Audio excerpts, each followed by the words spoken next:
على بركة الله، يلا بينا نبدأ طبق النهاردة خرافة. بصوا، المكرونة دي سمت مسميات كتير: مكرونة الانسجام، مكرونة السيدة زينب، بس أنا بقول عليها مكرونة السعيدة. عشاق المكرونة يتجمعوا معايا. طبق حلو قوي، سهل، خرافة، طعمه يجنن يجنن. ويا سلام لو جنب منه كده شوية كبدة اسكندراني ولا حتتين بتنجان مخلل، يبقى عظمة.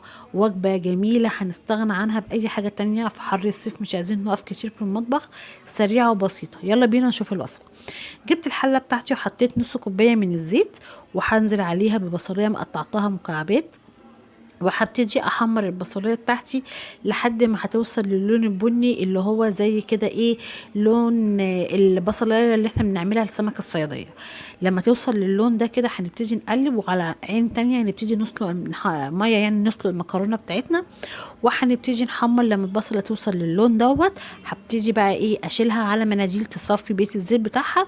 وفي نفس الزيت اللي انا حمرت فيه البصلايه بتاعتي، انا هبتدي انزل بقى ايه كده عليها بمعلقه سكر كبيره، وهكرملها لحد ما تاخد اللون البني وتبقى حلوه.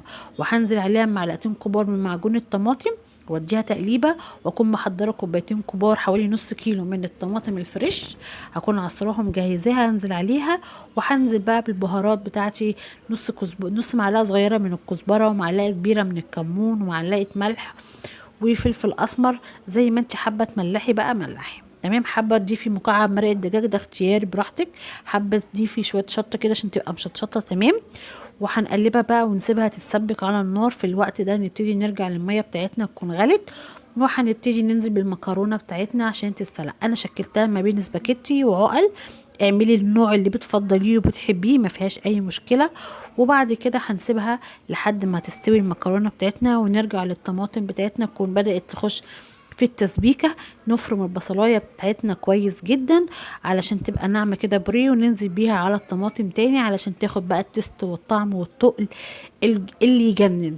ده كان فيديو النهارده سهل وبسيط، اتمنى يعجبكم، واتمنى تشتركوا في القناه ولايك وشير لو عجبكم الفيديو. ما تنسوش تفعلوا الجرس علشان يوصل لكم كل جديد. باي باي.